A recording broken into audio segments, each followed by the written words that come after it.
Hello everybody, welcome to this course on Biobased Business Development.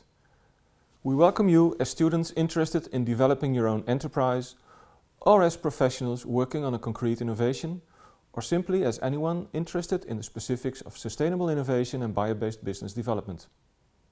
In this course, we will challenge you to create your own business idea or take one from your company. We are not going into the technology of the biobased economy. There are other online courses for that. Instead, we will focus on the considerations and decisions that you as an entrepreneur must take. During the course, you will be provided with some basics of business theory and with many examples of biobased products, feedstocks and markets to provide you with a better overview of the types of businesses involved in this unfolding sustainable future. The motivation for this course comes from two regions in the Netherlands, the province of Zeeland and the Greenport West Holland area. Greenport West Holland, for instance, is the world's principal greenhouse horticultural area, leading in the production of safe and optimum food and flowers at affordable prices. However, the world is changing. Greenport growers are under pressure as they face competition from local producers in their export markets. The growers need new opportunities for a healthy future business. The bio-based economy offers potential new business since it runs on the production of biomass. However, most growers are not experienced in developing new business or entering new markets. Furthermore, there are extra challenges in any transition to a bio-based economy. An online course could help growers to obtain the knowledge and insights needed when exploring the potential of bio-based business. And that is why Greenport West Holland was keen to support the development of an online course on bio-based business development. Let me take you through the philosophy and design behind the course. A new business is not established overnight. New businesses develop in several phases, and during each phase you may decide to stop the development or continue your business into the next phase. After your idea is born, it may be that you are so enthusiastic that you decide to invest in analyzing its feasibility, in the research phase. Many ideas will not be viable, but if yours is, you begin developing it, making the product or service into a prototype available for market and technical testing. If these tests are profitable, you enter the phase of commercialization with real customers. And then, if the market responds positively, you can put your efforts into scaling up production toward making a profit. If you are a professional who joined this course, we assume that you are now somewhere in the research or prototyping phases. If you are a student, you might have an initial idea. Nevertheless, we will provide you with enough insights in the next phases, including scale-up, for you to make the right assumptions for your calculations. And step by step, walking through the phases, you add more detail and knowledge to your assumptions, and this you will do by working on the individual assignment. What you must realize is that every new phase brings you a new business format and new partners. In the research phase, you may benefit from government subsidies. However, in the prototyping phase, they may not be available, and you may have to fall back on venture or business angel finance.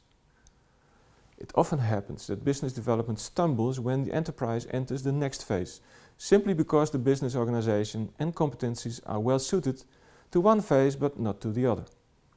We can only urge you to seek appropriate advice and accept adequate help for each step.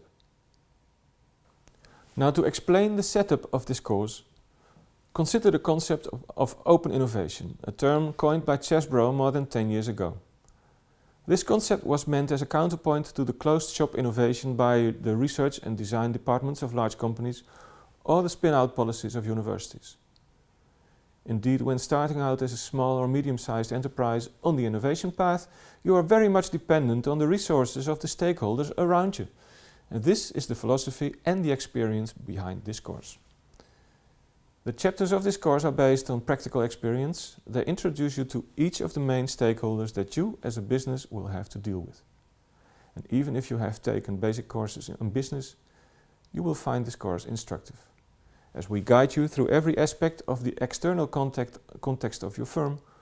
We will provide you with many examples that describe the practice of a sustainable bio-based entrepreneur. Whichever format you choose for your business plan or the development path along the funnel, every lesson will bring you one step closer to a better understanding of your basic assumptions, making them more realistic and fit it to the reality of bio-based supply chains. Moreover, your business plan will grow stronger and stronger. If you create a business model canvas or competitive analysis, either one will benefit from the practical examples provided, along with the analytical models. The latest insights in innovation come from Silicon Valley under the name of Lean Startup. The basic idea is that you develop your business along the following lines. You become aware of the basic assumptions behind your business idea and plan, especially regarding the market value of your product. You begin to test these assumptions as quickly as is viable, instead of completely developing a prototype before testing it or writing a complete business plan. And then you develop your business idea, your prototype and your business plan according to what you have learned. Actually, this process makes a mess of the funnel picture, implying that you move iteratively back and forth through the phases, making decisions every time you test a new assumption and going back to the drawing board when appropriate. Indeed, the gateway idea of the funnel picture was appropriate for the portfolio approach of R&D departments, but less so for an open innovation situation. So this back and forth motion is what we often see in practice with small and medium-sized enterprises. The first and most important theme in this course and in your plans concerns market value. What is it that you will deliver, to whom, and why is it worth buying? And how can you find out? From there you make the other choices of your business plan, including the technical ones. An outstanding aspect of bio-based products is their use of biomass as a feedstock. Since the markets for biomass are quite different from traditional fossil feedstock, it is necessary to stress these differences. Furthermore, since bio-based feedstock is important for the product's quality, its sustainability, and your financial results, in practice you will find that making a profitable margin translates bio-based business into a feedstock game. So this is the topic of the next theme, on feedstock. A business never operates on its own. Often the joy of reaching a milestone on a laboratory scale fades quickly when you realize that in the world outside the lab, other organizations and collaborations are needed to move your bio-based idea to the market. To be successful, organizations need to work together to achieve their goals. Diving into the topic of choosing the right partners is inevitable for operating in the bio-based arena. The theme on partners focuses on the various forms and types of collaborations available and on the challenges and hurdles of collaborating with others.